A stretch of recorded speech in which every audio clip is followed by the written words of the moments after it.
నేను దేవుని సన్నిధిలో నిలబడి ఈ మాట యథార్థంగా ఏదో మొక్కమాట అని కాదు. నా ఇన్స్పిరేషన్ మొట్టమొదటి దేవుడైతే, రెండోది మా ఆత్మీయ తల్లిదండ్రులు. కొంతమంది అంటారు నా ఇన్స్పిరేషన్ ఫలానా హీరో, కొంతమంది అంటారు నా ఇన్స్పిరేషన్ ఫలానా హీరోయిన్. మా ఇన్స్పిరేషన్ ఎవరో తెలుసా?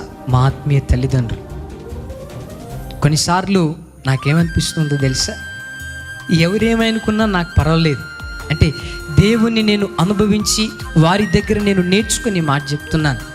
మా ఆత్మీయ తల్లిదండ్రులు ఎంతగా మమ్మలను దేవుని సేవలో నడిపిస్తున్నారు కదా, నాకేమనిపిస్తుందో తెలుసా? వాళ్ళిద్దరినీ ఒక చోట కూర్చోబెట్టి వాళ్ళ కాళ్ళని నా చేతులతో కడిగి ఆ నీళ్ళు నా తల మీద వేసుకోవాలనిపిస్తాయి. ఎవరేమనుకున్నా నాకు మాత్రం పర్వాలేదు. ఇదేదో పై మాటలు కాదు, దేవుడు మన మధ్యలో ఉన్నాడు, ఆయన మన ప్రతి మాట వింటున్నాడు. నాకు కొన్నిసార్లు ఏమనిపిస్తుందంటే, నిజంగా మా ఆత్మీయ తల్లిదండ్రులు సంఘాన్ని ఎంతగా క్రమపరిచారు కదా. సేవకులుగా మేము ఒక మాట చెప్తే సేవకుల మాట దేవుని మాటగా ఎంచుతారు. నాకేమనిపిస్తుందో తెలుసా? విశ్వాసులందరినీ నిల్చోబెట్టి మీ అందరి కాళ్ళు కడగాలనిపిస్తారు. యేసుప్రభు శిష్యుల పాదాలు కడగలేదా?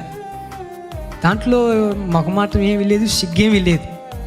లోకంలో అన్య ప్రజలు మనల్ని చూసినప్పుడు దేవుని నమ్ముకున్నవాడు ఇలా ఉంటాడు, దేవుని నమ్ముకున్న వాళ్ళ విధానం ఈ రీతిగా ఉంటుంది, దేవుని నమ్ముకున్న వ్యక్తుల మాట తీరు ఈ రీతిగా ఉంటుంది, దేవుని నమ్ముకున్న వాళ్ళ ప్రవర్తన ఈ రీతిగా ఉంటుందని లోకానికి సందేశాన్ని మనం ఇవ్వాలి.